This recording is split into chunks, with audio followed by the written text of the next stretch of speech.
What's going on, everybody? Welcome to Dissect That Film, where we dissect your favorite films, film franchises, and TV. Woo, it's hot in here, isn't it? Yeah. You got some sweats, dude? You got some sweats? It's been actually here. It has been hot, so it feels, it feels ironic that we're talking about a movie where it's very fucking hot. I was sweating as I was watching this movie. Maybe your kid can increase the temperature around her. Or him, or I don't know. I keep track. Today, with that poor skit we just tried to do, we are talking about the 1984 Firestarter. I am your host, Brett Parker. Let us in on the joke. Yeah, a lot fucking smoother. No, you guys are just supposed to pick up on these things. All right. I am your host, Brett Parker, joined by the wonderful Dan and Angela of DNA Gaming. Hello. Oh. Wow. All right, we're talking about Firestarter from 1984, directed by Mark L. Lester. His filmography is interesting. He directed the Arnold Schwarzenegger helmed Commando. Yes. And that's good stuff. Armed and Dangerous, which was a little fun flick back in the 80s that starred John Candy, Eugene Levy, and Meg Ryan. It was an interesting little comedy. Yeah. And lately he's been directing a lot of just B-rated sci-fi channel movies that are awful. So hey, you know what? Hey, he's still working. Good I was about to say, like, he's 75 years old. He doesn't give a shit. He's getting a paycheck. Who cares, right? Yep. Oh man, this movie was released May 11th, 1984, starring little old Drew Barrymore, 2 years removed from E.T. E.T. was pretty much why she got this role, because of how good she was. This and the next Stephen King adaptation they did. Yes, what was that? Cat's Eye? I think so, yeah. It also stars David Keith. I'm trying to remember things I've seen him in lately or ever. We were talking about him. I know. I recognize his face, but it's hard to kind of point him. In things. So I have a He was an Indian in the cupboard. Oh, fuck. There we go. Yes. Yes. Okay. I know I have that VHS somewhere. We were talking about it. Hang on. Yeah, Dan. Hang on. That's abuse. Stop it. See, this is what she does to me. Help me. Just kidding. I'm trying to get you to stop. Just getting you to shut the fuck up. No. So we were talking about watching this at work, and Sandy's like, yeah, Indian in the cupboard. She's like, his daughter, I guess she worked at a hospital. He's from Knoxville. Like, he's from like 45 minutes from where we live. Who, David Keith? Yeah. And we were talking about That's him, and a girl I work with used to work at a hospital in their billing department. And she's like, yeah, his daughter was there one time. Huh.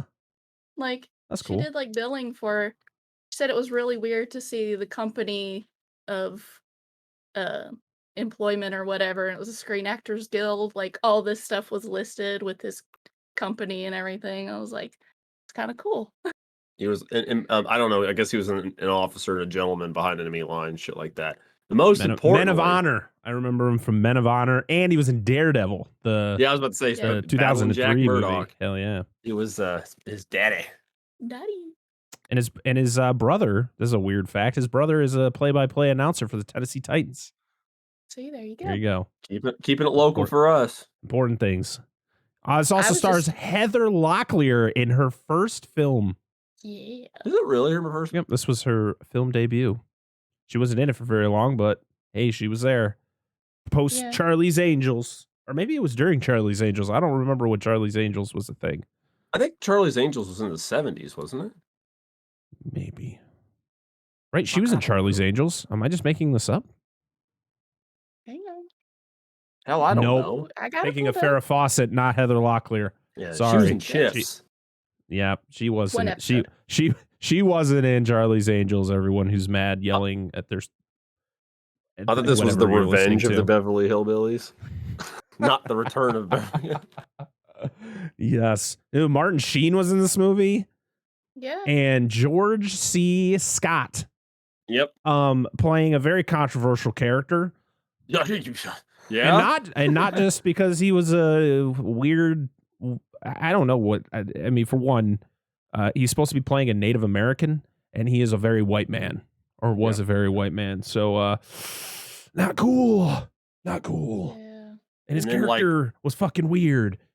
Borderline pedophile thing. Yes. He's pedo man in my notes. Yeah.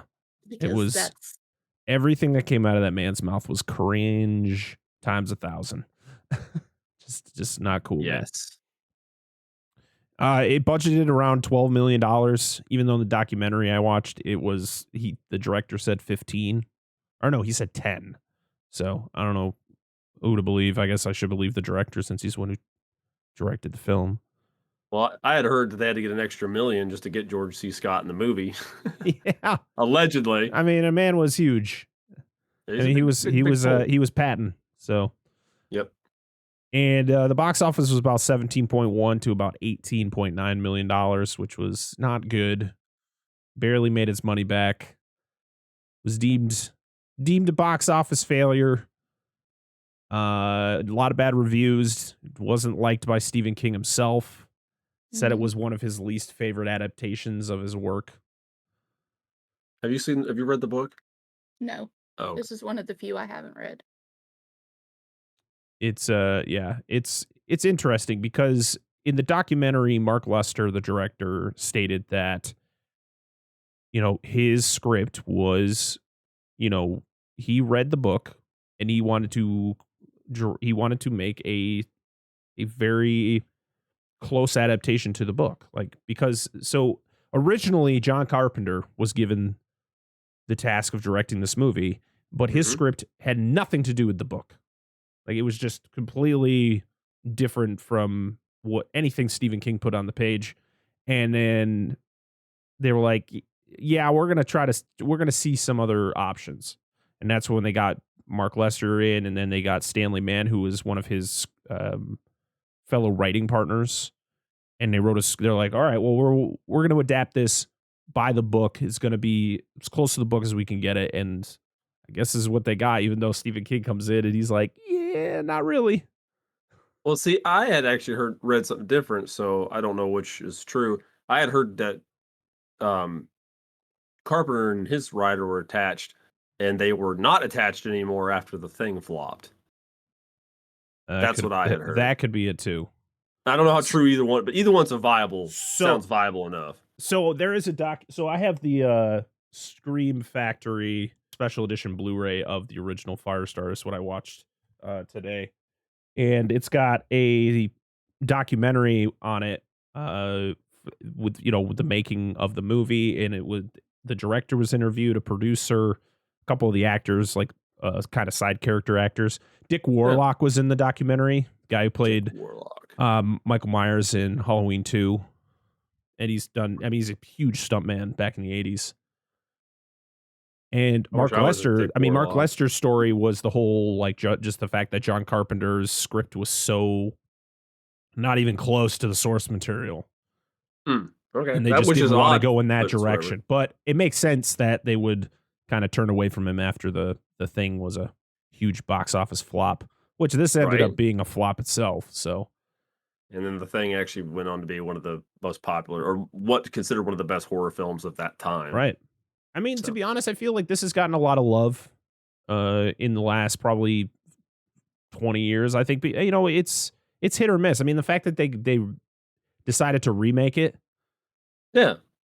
I feel that there is love for this movie. I mean, I think for what these actors got for a script, I think they did a pretty good job with it. There are some questionable things. I don't think Drew Barrymore's acting chops was fine, but to be honest, I think her role in E.T. was just so good for her age, and it's like they were just trying to harness that, and I don't think it came off the same way because she's playing something completely different.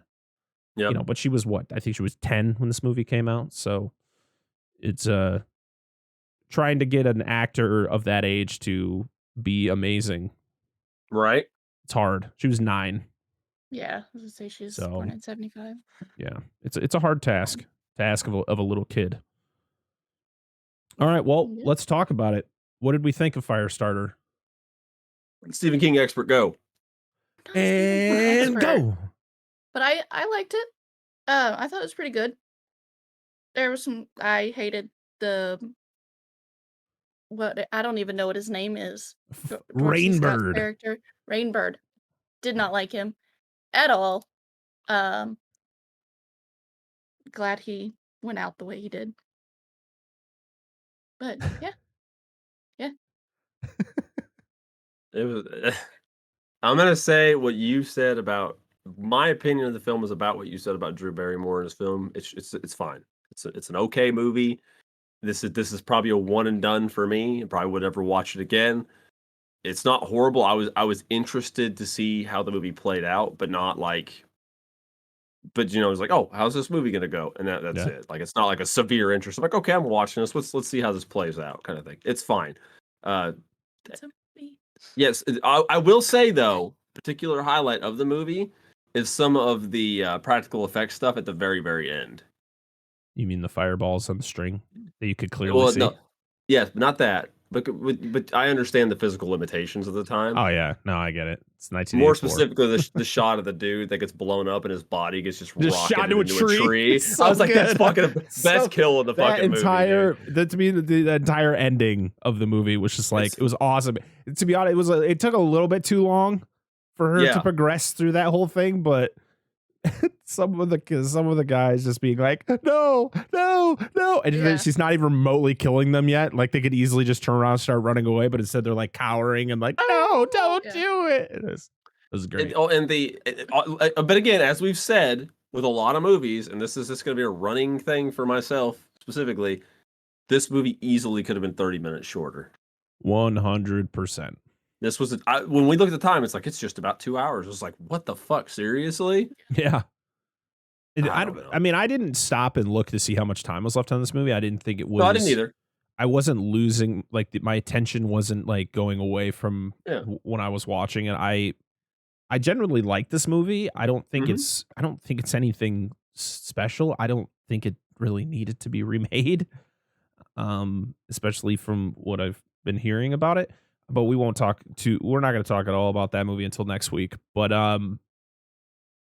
yeah, it was good. I thought it was good for what, like I said before, like the script that these actors were given, they did a good job with it. Okay, that's fair. I don't know. I was seeing hand signals over there. I don't know what's happening. No, I agree. Like it just felt. You know what it felt like to me when I really think about it? It felt like a TV movie. Yeah, it really did. It really did. Like and not in a bad way. Like you said, it's TV. It's like I said, it felt like it was an okay movie to watch. I was curious how it played out, and it was a one and done thing. Yep. Not bad. It's just an all right movie. Yeah. I mean that's kind of the gist of it. It's a movie. Yeah, it's a movie, as Angela would say. A movie. I didn't hate myself after watching it, so I feel that's always a good thing. I was like, okay, I've seen this now. It's like when you watch Jason Goes to Hell. That's when you're like, I hate myself after watching that movie. I do want to point out, I don't know anything about this movie. Like, I know just this. I know nothing about the book, nothing about the new one. The new movie is a little over an hour and a half. Oh. All right. Well, we're going to be talking about that. We're going to be talking about that next week. So that's going to be you were talking about, I was like, interesting. I wonder what the runtime is. Yeah, it's going to be interesting. Yeah. That's the gist of that. Actually, I do have a couple things. Oh no, never mind. I don't have anything. The one thing I talked about before with the John Carpenter stuff, that was the only really important thing I needed to talk about. I guess. Well, I'll mention one thing because we can get to it later. What was his name that played the Native American dude? George C. Scott. George C. Scott. Yeah, I was reading. I don't know how true this is, but you know how he's put an eye patch on for later in the movie. Yeah, it's apparently the contact. The contact he wore, he got some kind of infection from it for his one eye because his eye was kind of like that milky kind of look to it. And he said he got an infection, so they had to do the eye patch because it wasn't healing like it was supposed to. That was interesting. Something really cool. It's kind of like this, especially with all these multiverse movies and stuff coming out. It was really cool. Like Drew Barrymore has a talk show now. If you didn't know. It's called the Drew Barrymore Show. Oh, okay, clever. But she interviewed the girl who plays Charlie McGee in the remake. So it's kind of like, ooh, too crazy. Oh, that's cool. That's cool. Yeah, okay. Yeah. Yes, Drew Barrymore. She is a very eccentrically excited person all the damn time. She is, isn't she? She's that overly happy, like, you need to just tone it down just a wee bit. Yes.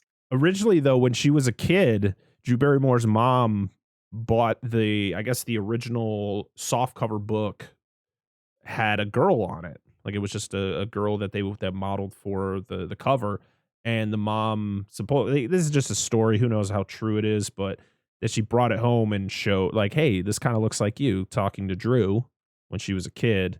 And then later, gets cast to play the character in the movie. Irony. Yeah, who knows how true it is, but thought that was pretty interesting. Yeah, really not too much craziness. I don't really want to dive into too much trivia wise. I figured we just hop right into this movie unless you guys got something else you guys want to add before we get into it. Other than David Keith looks a lot like Jared Padalecki. Yeah, he does. Holy shit.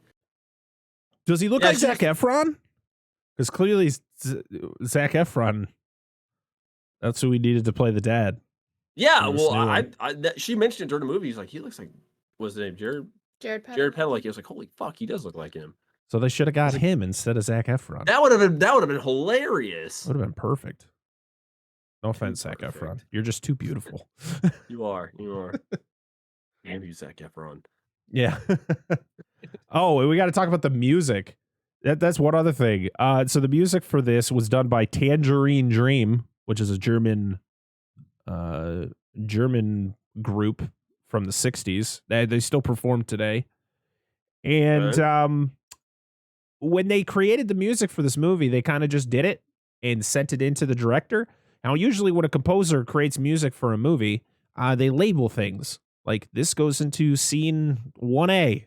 Like, the director can kind of put it all together. They kind of just sent the music in to Mark Lester and said, and they had no lists on it. There was no numbers or anything. It was just music. And he's like, where do these go? And the guy's just like, anywhere you want. It fits everywhere. And you're like, okay. Thank you. Thank you.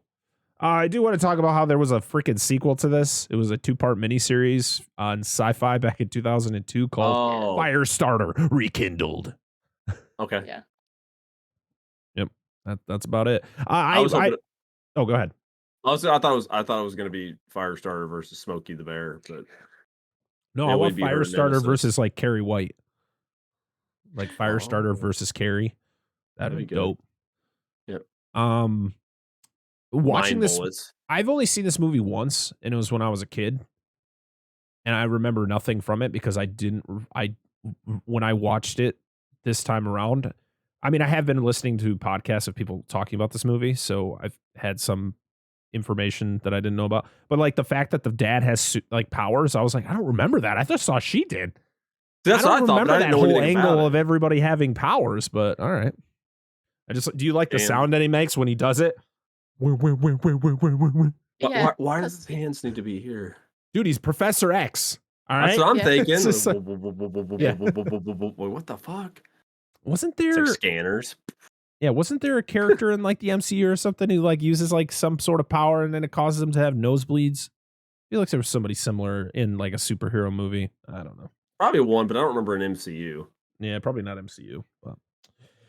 All right, Firestarter, 1984. We got to keep saying that because there is a new Firestarter that literally just came out. So this movie opens up to some banging 80s tunes, but with the most generic opening credits where it's just words on a black screen with a little bit of smoke. You literally could have had flames just billowing as this music is playing and you're showing all your and God, I forgot how long credits were for movies back in the day where it has to show every actor's name and the producers, and it was like, oh, just get to the movie. And the caterer and the caterer's assistant. And now they just show it all at the end and you have to that's fine. wait 5 minutes. Listen. Dude, we're lucky to get a fucking title card at the beginning of movies these days. Usually it's about half the film through. 20-30 minutes in. Yep. There you go. We're in Washington, D.C., at least from the skyline. That's where we're at. You see the Washington Monument. I mean, That's what I'm guessing we're at. And a man is running with a little girl as agents pursue. And this scene made me laugh because it's Andy, the dad, carrying Charlie through this crowd very slowly, by the way. And it then goes to the agents in the car as they're watching them. And he's like, oh, I lost him for a second. Oh, there he is. Oh, there he is. He's over to the right. Like they're narrating everything that's happening with them over on that sidewalk. Oh, they saw us. You got to drop back. We got to wait because we want them to see us. You figured he would have made an alternate route, not having to play football player through all these fucking people with his daughter. He's like, excuse me. He's like stiff arming everybody. Mm-hmm. Get out of the way. We find out that the dad can control people's minds as he literally tells this taxi driver to drive. He doesn't want to go to the airport for some weird reason. It's too far. And he's like, $500 bill. Take us to the airport. He's like, ooh, I can't say no to a $500 bill. But it's just like one, isn't it? Yeah. He makes him think it is. Yeah. But I just remember I'm trying to remember what the original bill. And then the agents try to hop in. They're like, stop. And he's like, no, I got $500. Yeah, I know, right? It's knocking everybody over. Yeah. It's great. I do like, though, that the agent who falls out of the car, the other agent turns to help him up instead of just keeping running. Like he didn't that's good. About his fellow agent. He's not like, fuck him. You're just going to be set on fire later. It's okay. I'm working for that promotion.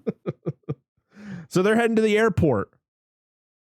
We then get to like some weird flashback where people are getting experimented on with what's called Lot 6, which was supposed to be just some weird hallucinogen.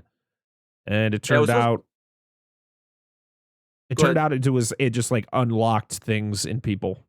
Like because powers. Wasn't it? They talk about it later, wasn't it? It's supposed to be based on something in the human brain. I thought it was like for like extra. I thought it was like a pain medication they were trying to make out of it. Oh, really? Because I know he was talking about how it was an hallucinogen. Yeah, well, I know they started tripping out and shit. But well, no, that's what he says. Oh, okay. Then I must have missed it. I'm sorry. He says that it was like that it would cause hallucinations, but also,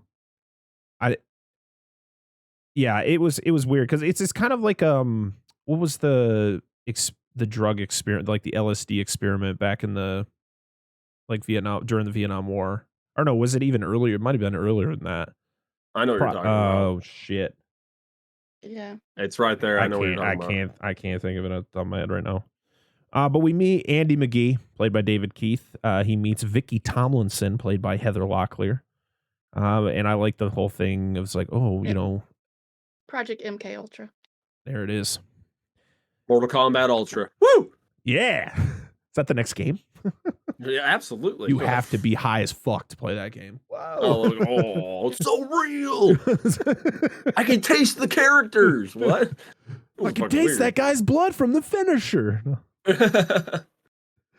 Oh man. They talk about how bad you think the trip's gonna be. It's like, they're probably just gonna give us tap water. Oh, okay. And then it literally shows them like, whoa. And the doctor's like, how you feeling? He's like, I can't remember what he says, but he says something like he's just mimicking everything he's saying. Yeah. I don't remember what he says either. Something ridiculous. No, yeah, and he's next to the one woman. And they're talking to each other, and he's like, I love you forever. I've always loved you. And he's like, she says something. He's like, whoa, I said that in my mind. Yeah. Because it's like they build it, like have some kind of like telepathy between them or something like that. Like she tells him something that he was saying in his head, and he's like, I didn't say that. Yeah. I said that in my head. Oh, okay. No. So you figure out that Andy turned into Professor X. And apparently his mom, her mom apparently has something going on. Yeah, but you never really find out what she has when it comes to a power. Her power is just to like... Her character wasn't written very well, to be honest. No. She wasn't in the movie very long, and it wasn't written out well because they're like, yeah, she has a power too. What is it? We're not telling you. And you're like, oh. Should we? You just see her bleeding from the nose. Should we build on her character? Like, now we're about to fucking kill her off screen anyway. The dumbest way. So stupid.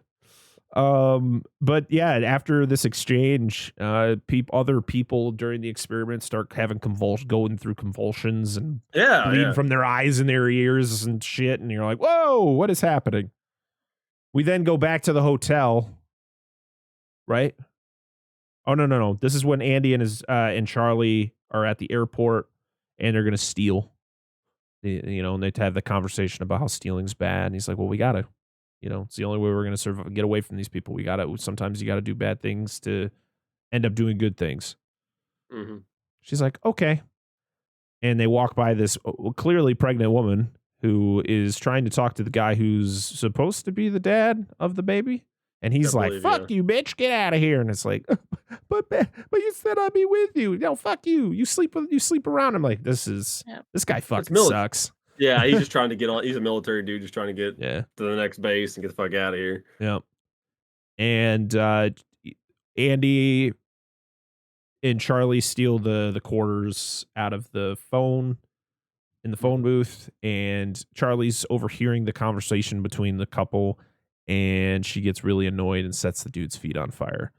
Great sequence where his feet get set on fire and he runs through the airport, and then what a fucking move. He literally grabs onto the bar and swings himself and gets both feet in the toilet at the same time. I was like, nails it. And then the cop runs, he's like, get out of there, bud. He's like, can I put my feet out first? I was like, you do suck, but that was a fucking sweet move that you just did, man. That was awesome. So yeah, they escape the airport and they're walking down a highway. We then cut to the agents that are following him, and they're discussing Andy and his powers and how every time he uses it, it's kind of fucking with his brain. Like it's slowly kind of killing him. Yeah, they called it what they call it. They're like micro lacerations in his brain or something like that every time he used it. Yeah. Yeah. So if he uses it too much in quick succession, it could pretty much kill him. So right. And yeah, he's in rough shape as Charlie holds blame for her mother. She pretty much states that, she's the reason her mother's dead. And you kind of don't get a clear picture on like what happened. You're like, did she kill her? Or did, she set her on fire? Like what actually happened? And then you see what happened. You're like, this is fucking stupid. This is so lame. Yeah. It's like the agent's off or something or whatever. Yeah. Was that what the thing? Okay. Yeah. They have to, oh wait. Holy shit. Did I skip? No. I just kind of went around my notes. That's fine.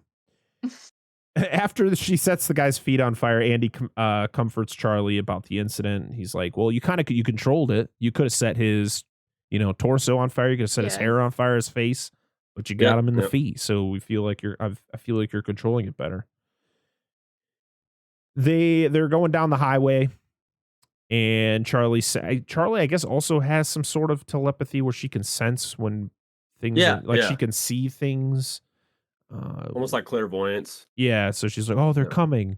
And you can see the cars kind of driving up, and they have to jump down kind of like the ramp there down to go underneath the overpass. They go under the overpass. And the dad almost gets hit by a freaking truck. Yeah. And then they just slowly hitchhike their way out of there to a hotel.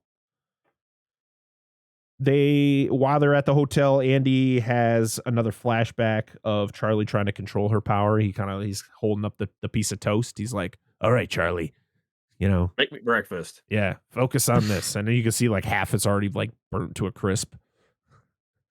And she's trying her hardest, but unfortunately she engulfs the entire piece of toast in flames. She gets annoyed, and they're like, well, we'll just try again tomorrow. Like they're literally training her to be able to control her powers, which I guess if you have a kid who has a power like that, you probably would want them to be able to control it instead of just randomly being like, hey, why is half the house on fire? Oh, the baby was mad. Like, yeah. Oh, good. The curtains are on fire. Yeah. Great. So the mom. Like, how do you discipline with that? Yeah. Like you go, you got to wear your fire suit and you go up and it's like, you go to your room. But they talk about it later. Don't they mention that possibly they use their own powers to kind of suppress her when she was a baby? That's what they say. There's really no clarification that that's what he's actually doing. It's just she loves her dad and she wants to make sure she's doing what he's telling her. Like she's just being a kid listening to her parent. But their whole thing is, he's, his power is that he can manipulate what she does and be able to, stop her from using it or doing certain things. And which you don't see. I thought they meant like when she was a baby, because who's to say how long she's been able to do this? Because in the film, she's what, like 6, 7, 8, something like that. Yeah, her actual character probably like 8. Yeah, and so the mom is like, we'll try again tomorrow morning. She's like, no, I want to do it now. And then she gets mad at the mom and sets the oven mitts on fire. Like, it doesn't like kind of burn her hands a little bit underneath. Yeah. And the dad yells at her. And I was like, that's kind of a dick thing to do. Like, don't burn your mom. It's bad. Don't set her on fire. After we just told you to set this on fire. Yeah. I don't understand. There's no clear message here. Yeah. And then Andy wakes up from that and then goes back and has another flashback of coming home to find his wife dead in like the closet and he is distraught because he knows that something bad has happened. He goes through all the house, and I think the fact that he like checks everywhere and then the closet's like the last place to look, and he knows. He's like, please don't be in here. Please don't be in here. There's blood. There's blood on the floor. There's like a trail of blood going up. Yep. And he opens it up, and it's like a fucking folding table that she was on that was inside the closet. It's an old ironing board. Ironing board. Okay. Yeah. That's what Yeah. And she's just perfectly set up on that ironing board, dead. And the fact that it doesn't break when she folds out of the closet. That's a strong ass ironing board. Like made out of solid wood, too. That strong. They don't build them like they used to. No. But she's dead. She had something in her mouth. And then, of course, he's freaking out because Charlie's not around. So he's trying to find her. He calls Joan, I think it was her name. It was like a family friend or something. Right, something like that. Hey, see where Charlie is. And then it cuts to him showing up at Joan's house. And it's these agents dragging Charlie out. They chloroform her, bring her out to the van. And that's when I actually liked this scene. I thought it was fucking crazy. He literally fucks with the guys. He's like, you're blind. And he's like, oh my eyes, where am I? And he says it to the other guy. Yeah. He like smacks himself in the face. He got lemon in his eyes or something. Like. And he says it to the other guy, but he goes, you're blind. You killed my wife, you son of a bitch. You're blind.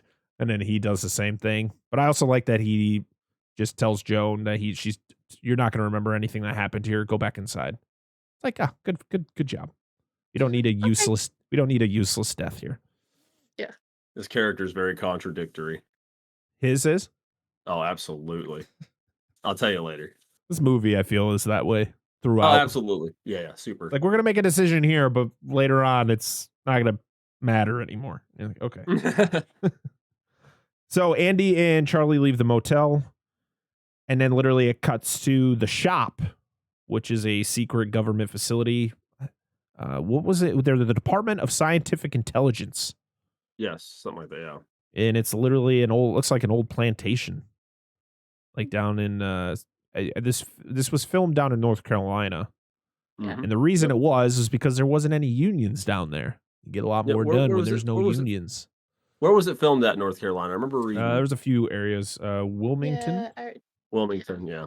There was a couple other places too. Oh, actually, have we been to Wilmington? So it was filmed, I think the shop was filmed on the Orton Plantation, which is near Wilmington, North Carolina. Oh, it's by the coast. Never mind. Yeah. It's far. Fuck. Yeah. And this is where we meet Martin Sheen's character, Hollister. He's riding his bike. And then you meet John Rainbird, played by George C. Scott. Poor casting. I really hope they did it right in this new one, because this man is supposed to be Native American, as his name is Rainbird.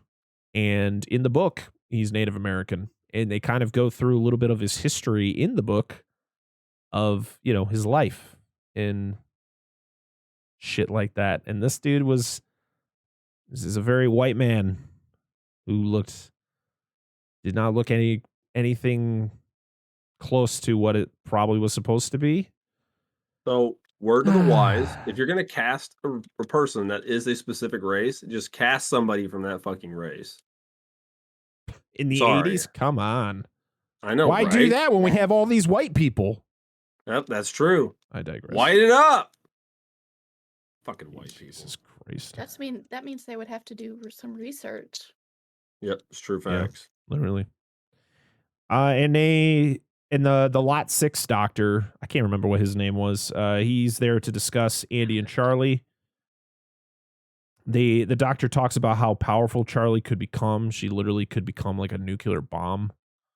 Yeah. She could control her power so much. She could just wipe she could literally destroy the planet. That's pretty much what he comes to the conclusion of. Yes. Hollister talks about training her, and the doctor's like, no, I'm not doing any more experiments. Fuck you. I'm going to leave now. You guys are crazy. Yeah. And the other two are like, oh, all right. Well, we're going to have to figure something out about him. We'll send you a fruit basket. Yeah. Andy and Charlie discuss where to go. They decide they're going to go to her grandfather's. Now, I thought we were going to meet a grandfather, but we didn't. We met a house that the grandfather lived in. We met a different old man, but not a grandfather. We did. Not their grandfather. Yeah. Good old Irv.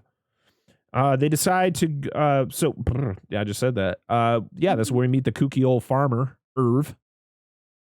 He picks him up, says some weird things. He's like, I'll take you 10 minutes out, 10 minutes closer to Knoxville, because they're trying to get to Knoxville. And as they're driving away, the secret agents there, they spot him as they're like changing a tire on the side of the road. There's a suspicious amount of Chrysler products in this movie. I'm just going to throw that out there. Suspicious amount. Irv brings, so they fake their names when they meet Irv. So her name is Roberta and his name is Frank. Mm-hmm. Irv invites them over for some lunch, and we meet his wife, Norma, who is played by Louise Fletcher, who played Nurse Ratched in One Who Flew Over the Cuckoo's Nest. One of the most infamous characters in cinema history. Yeah. Nurse Ratched is she won an Oscar for that role, so yeah. I couldn't put her name. I could, like, when I was watching this movie. So this movie came almost 10 years after Cuckoo's Nest, so it was hard to like recognize her. But I mean, she wasn't really in this movie for very long. Doesn't really say much. They have their lunch.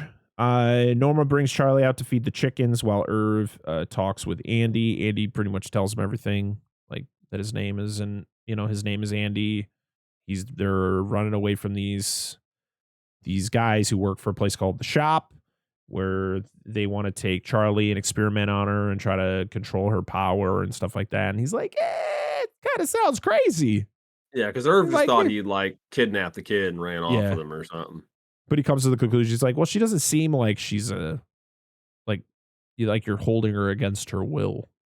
Yeah. And I do love when Charlie comes back in with Norma, and she automatically knows that he told it. Irv, you told? Why? Yeah. But then she senses the cars driving down the driveway. And like, oh shit, things are about to get hot in here. It's getting hot in here. The little temperature gauge on the wall. Yeah, was there a devil on that thing? Satan! Satan! Dr. Satan!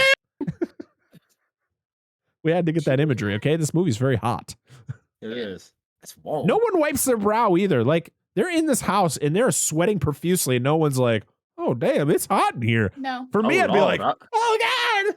Oh, Lord. I sweat when it's like 50 degrees outside. If it was that, I would have been like, what? I'm going to die now. Once the sweat starts rolling down your face, you got to wipe it. Holy shit. So she gets worked up. Temperatures start rising. The agents show up and confront Andy and Charlie. And that's when Charlie just starts murking them all. Just sets them all on fire. She sets the one guy's head on fire, sets the other guy's arm on fire, starts just blowing up cars while the guys are like about to get in them. Like, and I love how they look over, like they get to the car and they just look up. Boom. Like, you've already watched My her Skittles were in there. You've already watched her blow up this car. Why the hell would you get in another one? I guess you don't really have a choice. You run and she gets you, or you drive and she gets you. Trust me, the best one, like these were great. Like I thought all the effects in this scene were great. So I guess in the book, Charlie is like portrayed a lot smarter for her age, and her powers are a lot easier to use. Where she doesn't go through all the, like, in this movie they got the wind machine in her hair where her hair moves around and she's like, sweating as she's doing it, and she's very focused. Where I guess in the book she just can do things. Like it's kind of just she just looks at something and sets it on fire. It's more kind of simplistic. Where this is just like you have to get that very dramatic. I think that's the problem with this movie is like, why do I have to, like, they focus on her for so long as she's going through these things. And I was like, man, you could have cut this a little bit shorter. But instead, I'm looking at Drew Barrymore just intently looking at the camera, sweating profusely as her hair is being blown everywhere for 10 minutes. Hyperventilating. Oh, my Lord. Like, damn, give this girl a water. She's going to pass out. Just an emergency water hose on set. Oh, shit. Spraying down actors and stuff. Oh, yeah, and Irv gets shot. How dare you? In the arm. I was like, yeah. Oh, I was like, dude, these guys are going to get... I thought when I first met him and they got with him, I was like, dude, this family's going to get murked. Yep. Like, every time. Anytime. Innocent people. Anytime the main character who is deemed bad hooks up with some random couple that lives... So they always live on a fucking farm. Do you notice that? Yeah. X-Men Wolverine origins. Wolverine meets up with the farming family with his terrible claws. We'll talk about that movie at some point in the future. But that's how it always works, and they end up dying, and you're like, oh. But I'm glad they didn't die. They were actually very important for this movie. Yep. Which I appreciated. So she stops because the dad is like, all right, that's enough. And the rest of the agents who survived were like, oh, we're getting the fuck out of here. If it was me, I would just started running. I wouldn't have gotten in a car. Even if I knew she was done, I'd be like, nah, I'm just gonna keep running. Yeah, man. Just run back. No thanks. Andy and Charlie, they drive through the night, and the Irv was like, hey, there's a Jeep Willie behind the barn. Go take it. And at first the wife's like, no, you can't help them. And it's like, what if they take the Jeep, they'll leave? That's what you want, right? And they're like, okay, take it. Want him to get, she doesn't want him to get involved. And he's like, well, they already shot me, so. Yeah. Dope ass old CJ5. And he starts saying, did he call someone a Nazi in that? I was very, like, he says something. I was like, what? Like, Irv just started spewing some stuff. Yeah, well, because it's all, fuck. Damn, I know what I want to say, and the words aren't coming out right. It's all the mentality of personal freedoms and no government oversight kind of stuff, forcing them onto their land with no warrant and shit like that. And like, I'll be damned if that's going to happen. And comparing them to the Nazis. Kind of right. Yeah, I just kind of heard it, and it was like, huh? Like, I didn't go back to listen to it again because I didn't care. So Andy and Charlie, they drive through the night. They get to a lake house. They hide the Jeep in the woods, covered with some sticks. Nobody will see that. Yeah, absolutely. Very good spot to be with her, by the way, on a lake. Yeah. Deer, you're on fire again, just throw in the water. But they're also surrounded by a lot of trees. She's not the Human Torch. I know, I'm just saying. Like, you're getting hot again, just dip her in the water. But no, admittedly, you know how it is here. And, if it's similar to that climate here, where it rains all the time. Yeah. As long as it's the right season for it, we're good. Yeah. They discuss the future and, about wanting to live normal lives because for the longest time, they've just been on the run. Throughout Charlie's entire life, they've pretty much been on the run. So they talk about just figuring things out, trying to become normal. And we then cut to one of the best kills ever. The doctor is just sleeping. Oh, yeah. And Rainbird is just hovering over him. And he just taps him and he wakes up and he karate chops him right in the fucking face. Just, and you see that dummy head? Yeah. Yeah. It was just rubber. And just like, it definitely didn't come back. And it cuts back and he's bleeding from every orifice on his face. All the bone fragments in the Oh head. Man, what a kill. What a kill. This character sucks, but what a kill, you know? Do you think that Rainbird has an fighting? ability? No, I think he's just an asshole. He's just a piece of shit. Every time he goes to do it, he holds his arm. Maybe it's just his jack arm. I don't know. Well, they never tell you why he has the. Well, no, is it the? Actually, we'll get to that in a bit. We go back to town as Andy mails out some letters and is spotted by like this old lady in a shop. She calls Hollister. It's like, they're here. They're delivering. They're dropping off some letters. Come get them. In the mail. They were just throwing them in the woods. I don't know what's going on. Oh man. So Hollister wants her for experiment purposes, and also I guess he thinks he's going to make a lot of money off of her because of her abilities. I don't know his entire like what his goal is. It's very unclear. You're doing it for the country. You're doing it for the good of the country. And it's very unclear what I mean, you don't know what Rainbird wants with her. Other than weird things that we don't need to talk about too into detail here because it's fucking. Well, he weird. mentions later the reason why he wants. Oh yeah, like right now, he's just a fucking weirdo. I mean, it's just the way that he delivers his lines just make you cringe and just ugh. It's like creepy as hell, man. Very pedo bear. He's like, I want her so bad. She's so pretty. I'm like, whoa. When you get done with her, she's mine. Like, yeah, whoa, dude. He's like holding up her picture, and I'm like, this can end now. Please move on to the next scene. We know. And Hollister's like, what do you want her for? No, Hollister's over there like, yo, bro, you need to go. What the? He's like, what do you want her for, or what are you gonna do with her? And he like explains it, and I'm like, yep.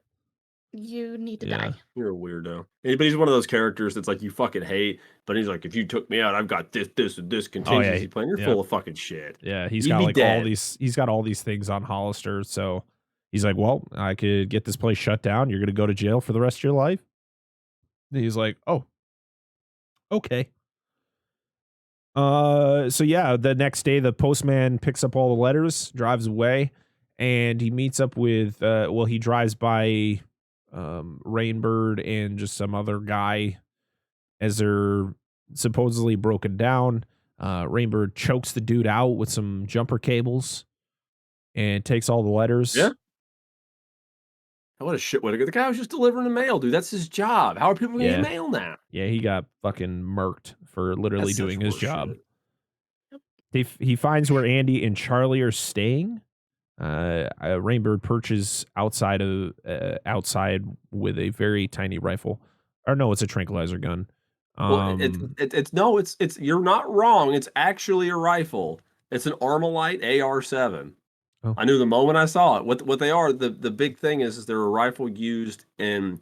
They were designed for aircraft because the entirety of the weapon will go inside the stock. You can disassemble it, put it inside the stock. So it's a tiny like survival rifle it was really just designed for aircraft pilots. So if they crashed, they'd have something they could use to keep themselves alive.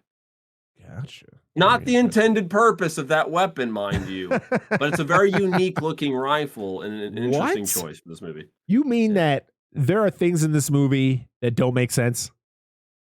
I know, it's so far fetched. Karate chop to the face. No, I'm sorry. Yep. Bam! People setting shit on fire with their mind bullets. Oh my god! Well, I like how he perches himself on the ground with it, and then he's like, I gotta use my belt, shooting myself up this tree. Like he's going to work on a fucking telephone pole. Yeah. Don't mind me. This lasted way too long. As he's waiting for Charlie and Andy to leave the house, we get the scene inside where he's talking about how they need to go to the New York Times. I'm guessing to tell the story. Did we ever get a clear? Yeah, they were trying to tell everybody what happened. Okay, that's what I figured. To them, like the experiments and then all that fun stuff. Yeah, and Charlie gets mad about something, and yeah, they go outside. They go down, and while they're walking on the dock, Charlie gets shot first with a dart, And then right in the friggin' base of the throat, too. Like, wham!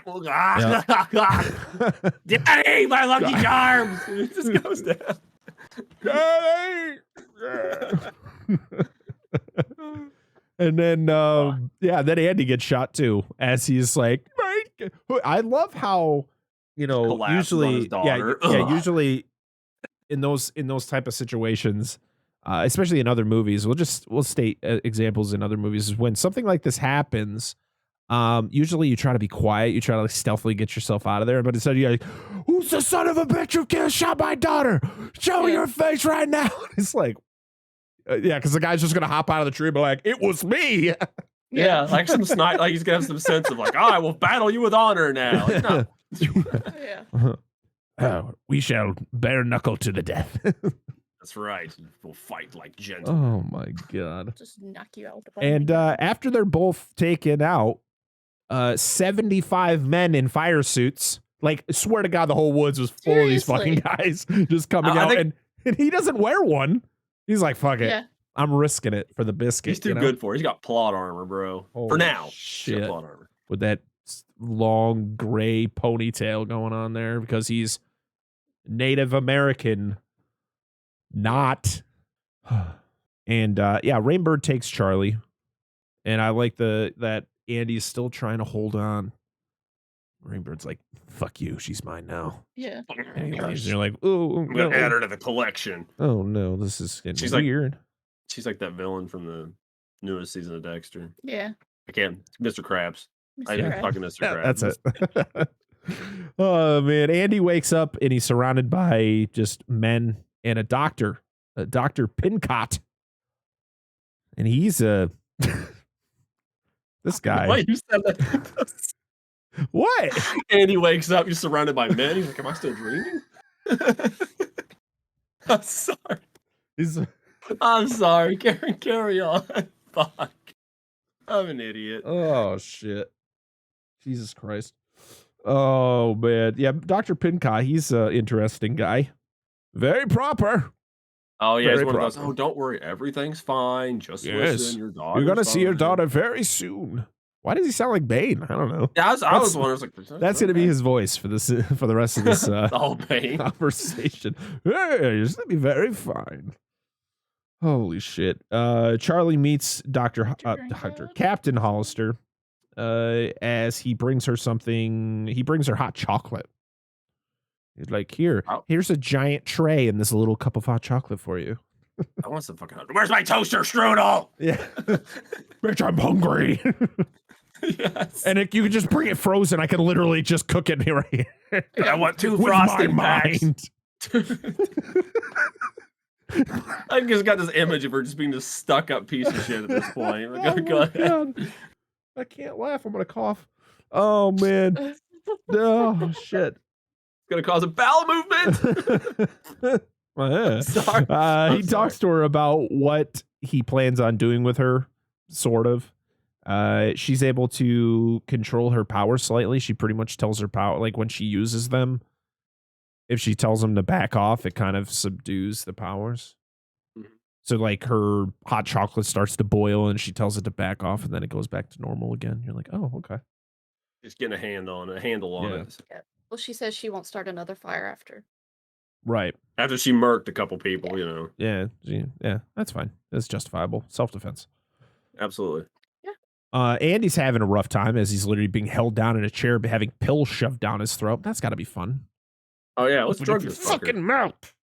Take it in there. I don't want it. And then it shows the next thing where Charlie's being pampered with like toys and shit. I don't know why. Why is Dr. Pincott there? Why is that motherfucker there? Don't fuck with her. She's trying to play a ColecoVision. Oh, that's she was playing Slither. John comes in. I didn't know what game it was, but I could tell by the console. I didn't know it was a ColecoVision. I mean, I only knew that because I looked it up. I was like, I thought it was an Atari 5200. I was like, no. I was really hoping it was going to be E.T. on the Atari. Oh my God. Imagine though, it'd be like, holy shit, Drew Barrymore is playing E.T. in another movie. They missed. We partially blame Drew Barrymore for the almost the collapse of the video game industry in the United States in the early Yes, 80s. it was definitely her fault. Well, it was partially to blame. Yeah, she was in the movie. I mean, we could just blame it on Steven Spielberg. Yeah, fuck him. I mean, to be honest, he kind of was partially to blame for that whole situation. Well, yeah, and also just the fact that like people Atari said, "Hey, you need to make this in 5 months." Well, yeah, like, well, what? It was just that they were pumping out so many games and they were shit. Like they were just broken games.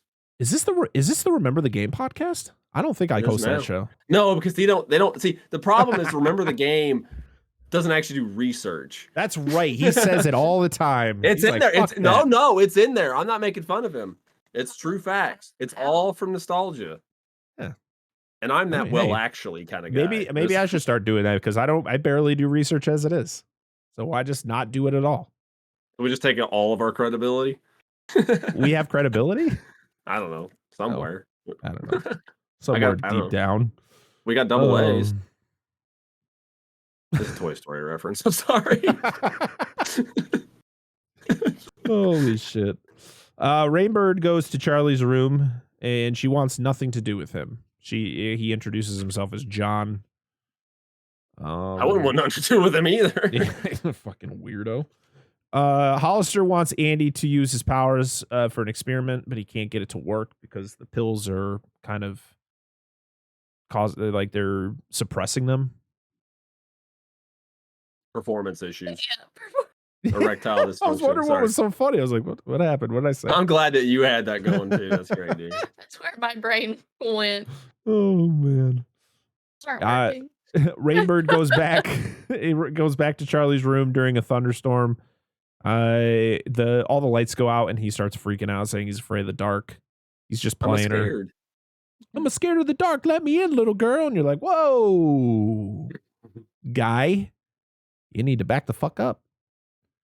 But she comforts him. It's like, it's okay, you little bitch. You can come stay with me for a little bit. You big baby. No, I'm talking about the girl. I'm talking about the little girl calling him a little bitch, not the little girl. Well, he tells her about a story about when he was in Vietnam and how he was kind of like a prisoner of war over there. Mm-hmm. And that's where the fear started.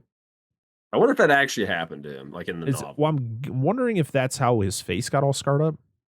May have. They never talk about it, other than the fact that he asks her, "Are you afraid of do you not like the look of my face?" That's the only time you get like any reference to his scars on his face. Yeah, he's like, I could wear a mask or something. Yeah, there's just nothing, like none of the, I feel like the only characters that are really like analyzed deeply are Andy and Charlie. Like everybody else is just there. All right, here's a doctor. Do we know anything about him? No. No. What about this Rainbird guy? He's a pretty interesting character, right? Yeah, he's pretty thought out in the book. What about here? Nah, it's just some white dude playing a Native American. What the fuck is like? Come on. He's the bad guy. He kills people with jumper cables. Well, she asked for his help. Pretty much like, hey, can you get to my dad for me? The lights go back on and he puts her to bed very creepily.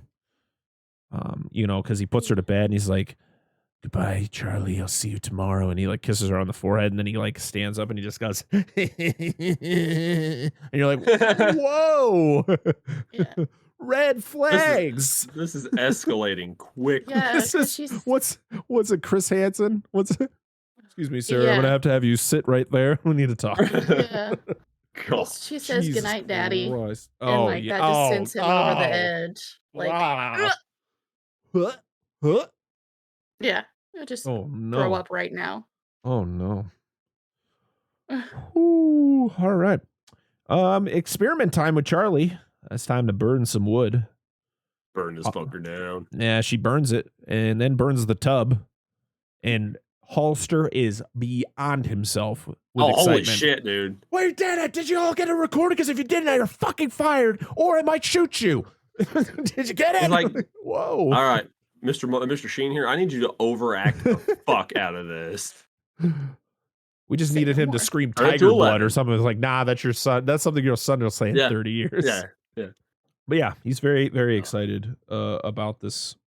But the guy who was in the room with her, not a fan. He leaves the door wide open. I like how everybody's ecstatic, and they talk about how they can't have Charlie and Andy together. Like, they can never be together again. He's like, well, your dumbass guy left a little early and left the door open, so she escapes. And so you think immediately she's going to go try to find her father. No, she just goes back to her room and lays in her bed, and you're like, what? What was the point of this? She escapes out of the room, and you're like, she's going to go try to find her dad. Nope. It's time to go to bed. I'm tired. Bring my animal crackers up. That was exhausting. She was crying, though. She was, but it was dumb. Like, I was just like, I was expecting her to be like run through the halls, like screaming for her dad or something, or yeah. But instead, it was no. I'm just gonna lay in my bed and cry. You're like, oh, that was not what I expected. And I love how Hollister's trying to persuade people to go find her. And they're like, "Fuck you, man." Yeah, did okay. Did you see what she could do? Yeah. Well, no thanks. She may have been overwhelmed too because she asked John if she knows where her dad is, and he's like, no, there's hundreds of rooms here. So she may have been a little overwhelmed. It's all mental manipulation. Yeah. So Charlie goes back to her room. Hollister talks to Andy about his lack of power, and he also tells him that he's going to be sent to Hawaii. There's a special facility there, and he's going to hang out there for a while. And isn't he like going on about being like wanting pills or something? Yeah, and he's like, I'm still gonna get my pills, right? But really, he's not taking them. He keeps taking them out so that he can get his power back. Yeah, because he figures out that the pills are the reason his powers kind of went away. Charlie and John ride horses and discuss her powers. Cool thing was, George C. Scott actually rode horses, and I believe they were his. Oh, cool! That's awesome. So, I bet. Honestly, on set, I wonder if Drew Barrymore enjoyed that, like riding horses and stuff. Probably. I don't know what little girl probably wouldn't. I loved riding horses when I was little. I like how the horse's name was Necromancer. Yes. Bring forth the dead, Necromancer! And then she's like, what does Necromancer mean? He's like, wizard or witch or something. What does Necromancer actually mean? What, for me? No, what does Necromancer mean? Necromancers are wizards that use that can resurrect the dead. They use the power. Okay, so he wasn't wrong. He just kind of no. Vague He's totally okay. I wasn't sure if you were joking or not. I was like, wait a minute. No, it's fine. Yeah, they use death magic, bone constructs. They could construct the bone throne. Did you say the bone zone? Yeah, the bone throne. Or little girl, do you want to ride the bone train? Rick and Morty reference.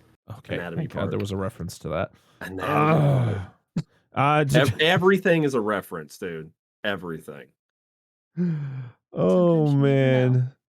So she pretty much tells John that in order to control her powers, she has to kind of pull them to something else. So like she set the logs on fire in order for it to subside. She had to put it into something else.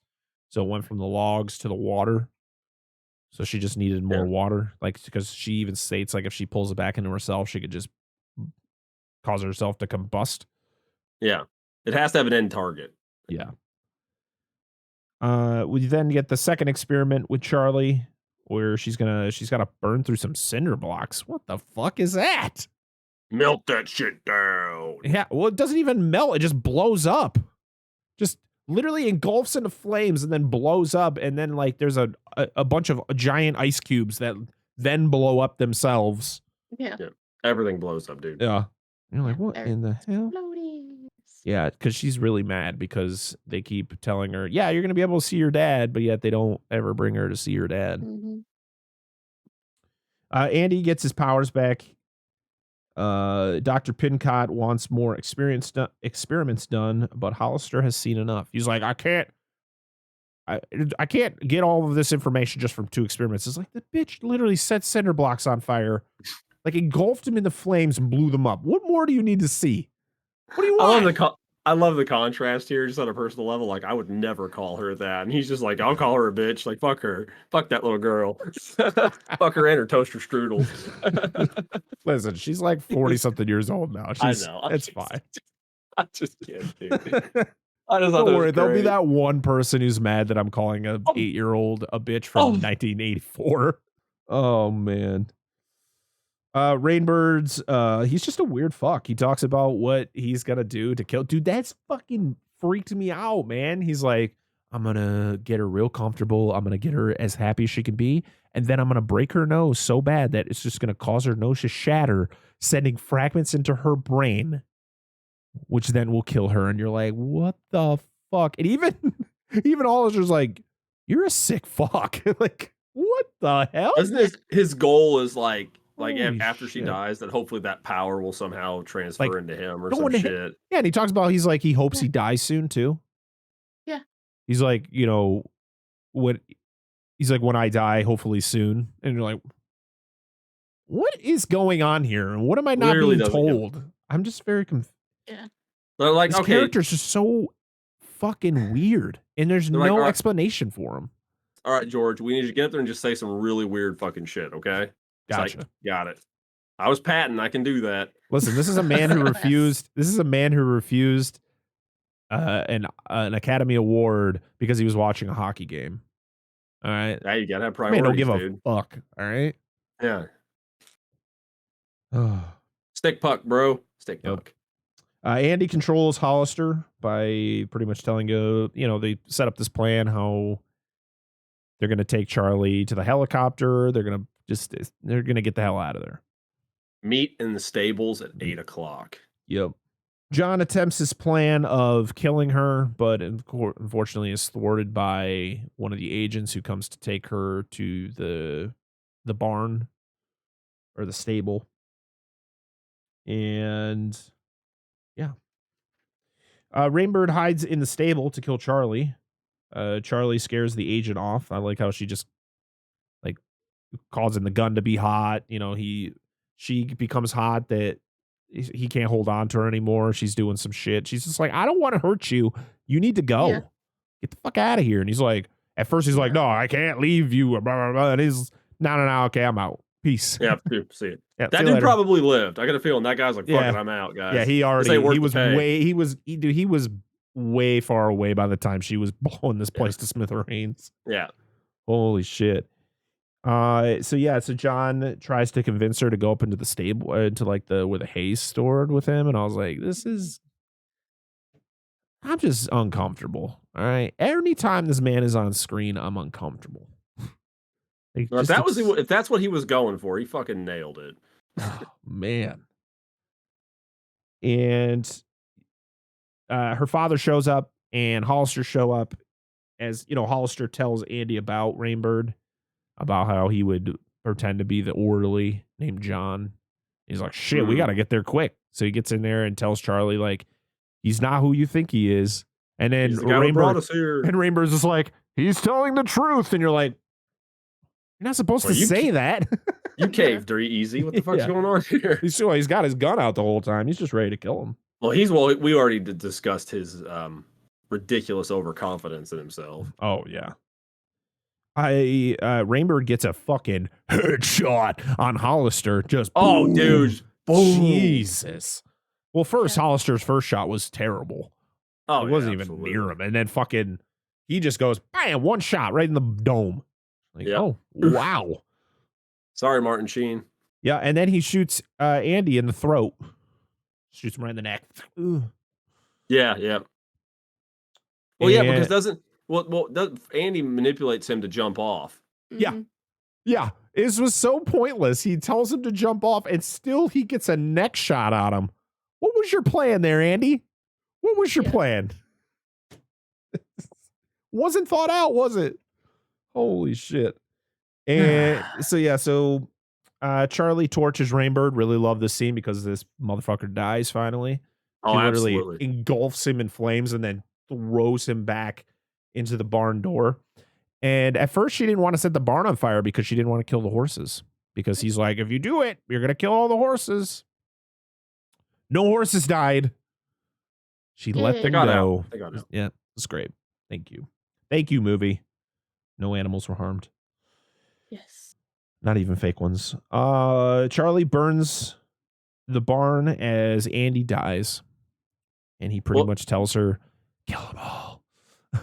Here's the thing. Okay, this is a huge gripe because I got to put this up. I actually kind of enjoy the relationship between what's the kid's name? Charlie. Andy and Charlie. I think they have a pretty good relationship for, father and daughter. As far like it's nothing great, but it's a decent on-screen relationship. They seem like they have some chemistry, whatever. This whole time, like Charlie just nukes people. Yep. And then at the end's like, fuck them all, burn this place to the ground. And listen, not once in this entire damn movie do you ever see not Charlie, but Andy kill anybody. When we can clearly see his power can do that, he never. Sorry, I'm excited. Not me. I discharge when I get excited. Anyway, not once do you ever see him like he could have killed Rainbird. He could have like shoot yourself in the head. Yep. Yeah. Why? He says jump off. Yeah, why? There's so many opportunities he had, but he's like, oh yeah, daughter, just fucking kill him. Fuck it. Yeah, just murk them all. It's so contradictory, dude. But anyway, that was one big gripe I have for him in this movie.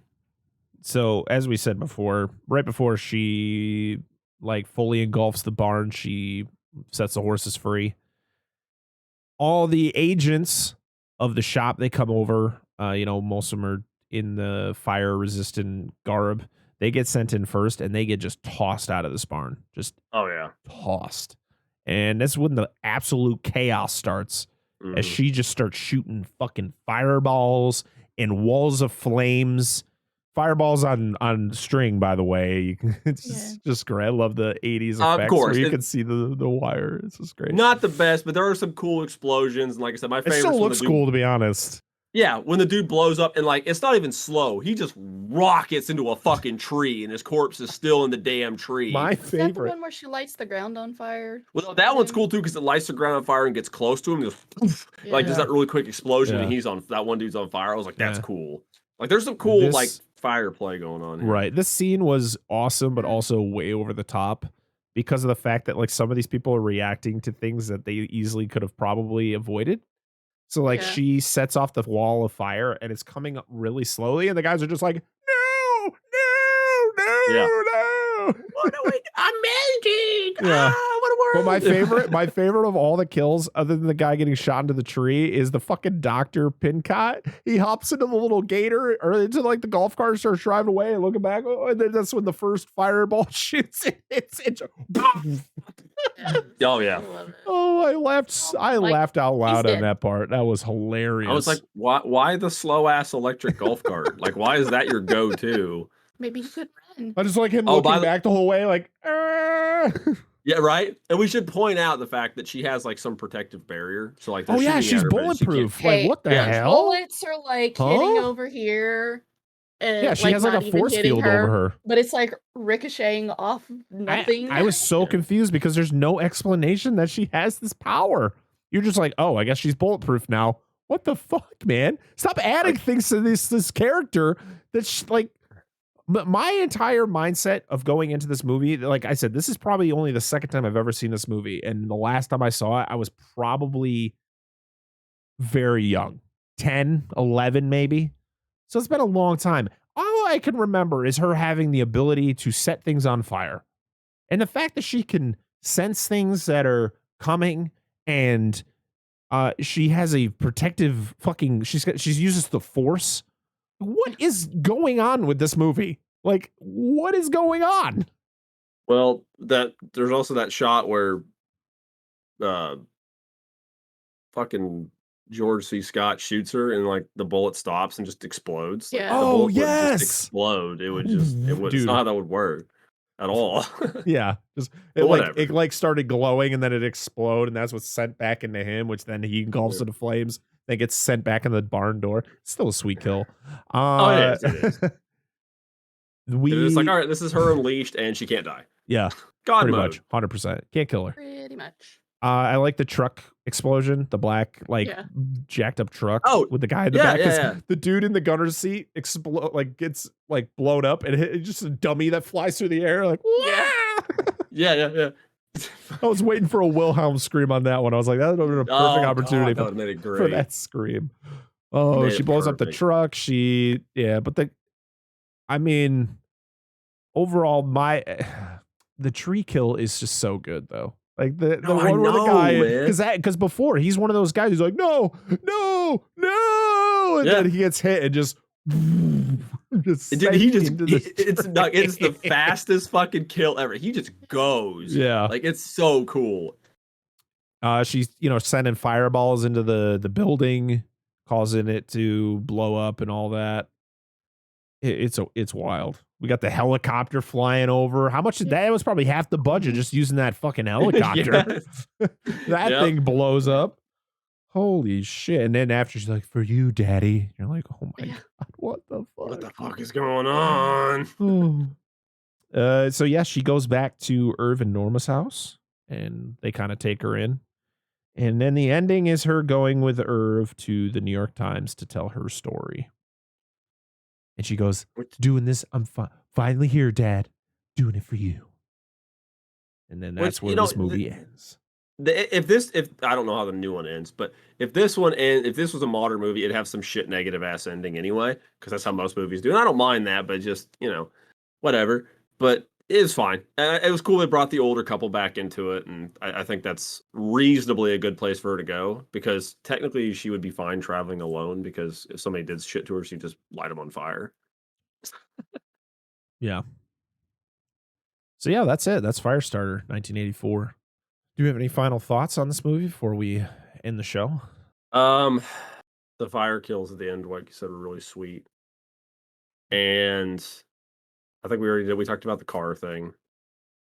And yeah, I guess you should just go watch Jurassic Park 3.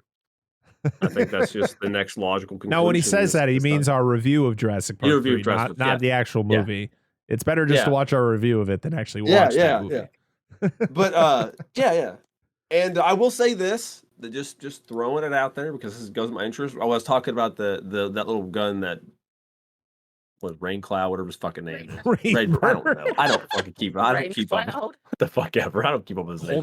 He's a shit character. That yes, that is still in production by Henry, and it does actually floats. Like if you put everything in the rock, it'll be buoyant on water. It's for camp. It's made for camping. You could like put everything in the stock. Wait, what? Oh, you're talking about the gun. Oh, okay. Yeah, the gun. Yeah. Okay. The gun. I was like, wait, what? It's made by Henry. I'm just gonna talk about this. Like it's interesting. It's made by Henry. It's the Henry survival rifle. Everything goes in stock. Everything. So it's this little compact package you can put in your backpack, and it literally floats on water. So if you ever dropped it, like if you're swimming, hunting, hiking, whatever, it would float. You can never. It's pretty cool.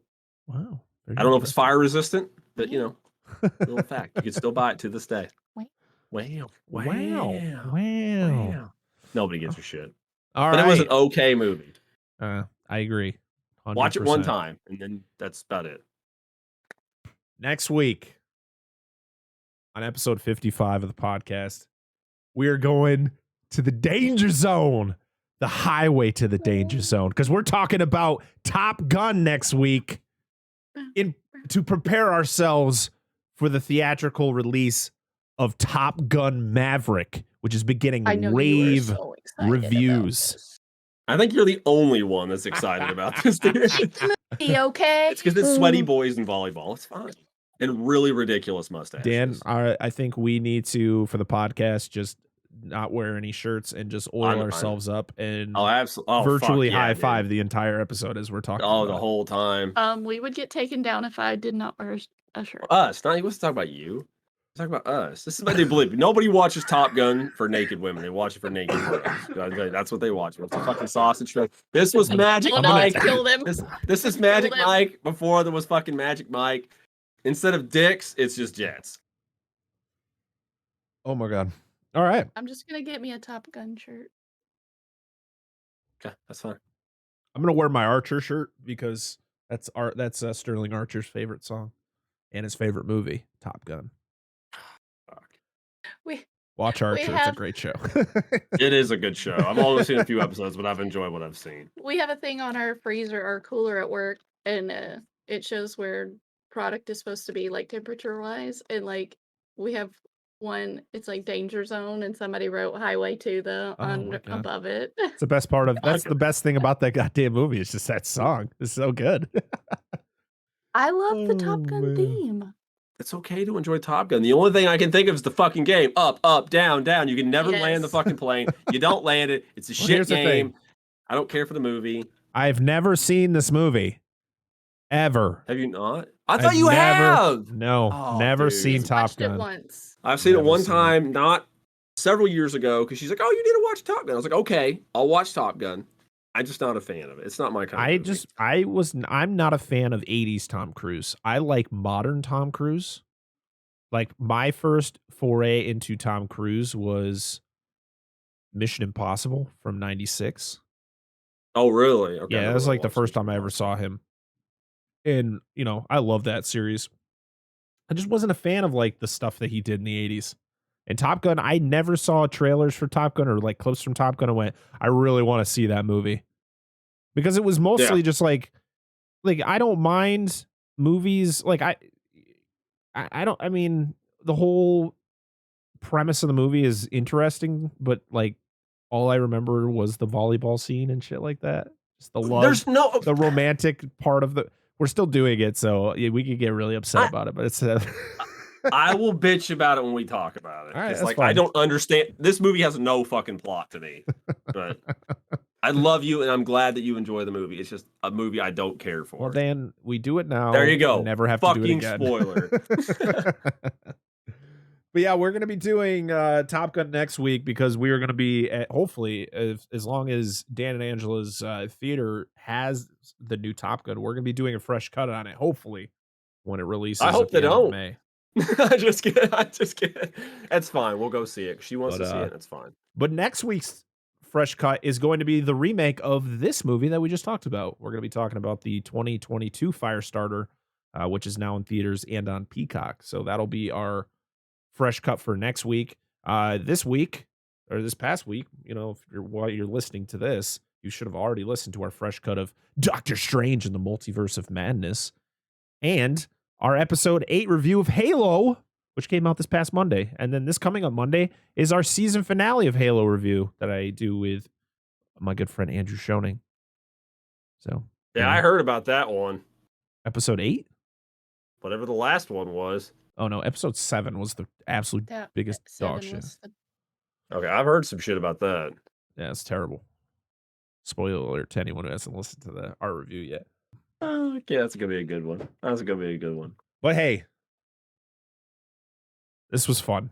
I like talking about these little obscure. I guess this is considered horror.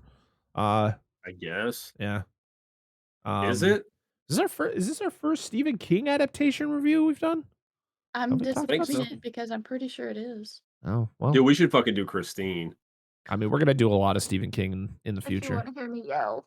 You don't like Christine? Dude, Christine is like awesome. There ain't nothing better. If I would have watched the movie before I read the book, it would have been different. Well, let's get that geeky kid from Jaws 2 in it. Yes, it's awesome. He's way better in Christine than he is in Jaws 2. Yes, it is. Yes, he is. All right, before we get into too deep of a rabbit hole on other shit, we're going to end this show. Thank you, everybody, for all the support. Make sure you follow us on social media. We're Dissect That Film on everything. Dan and Angela, where can people find you? Yeah, where can we find us there? Oh, down there. Yeah, just so you don't have to try to remember all of your links. If you want to. I'm going to say it. Go for it. On Twitch, it's DNA_gaming1. And on Twitter, it's DNA Gaming_1. One day I will have it fixed to where it's all the same. Links are in the description for everybody. I'm Parker Dissects on everything. If you want to follow my personal pages, but go follow the Dissect That Film pages because that's where I'm at most of the time. What else do I want to talk about? Oh, we got some fun guests that we're gonna be having on the show. I don't want to announce who they are yet. I don't know the dates yet, but we're gonna try to do some sort of live end of month stream where we're going to be kind of discussing old shows that we, go over shows we've done this past month and shows we're going to be doing in the future. So we're going to work that out. We're going to come up with a date. We're going to do that. And we'll let you all know on the social medias or we'll announce it on one of our shows here. But until next time, I am Brett Parker. That is Dan and Angela of DNA Gaming. We are Dissect That Film, and this has been the Dissect That Film podcast, episode 54. See y'all next time. Goodbye.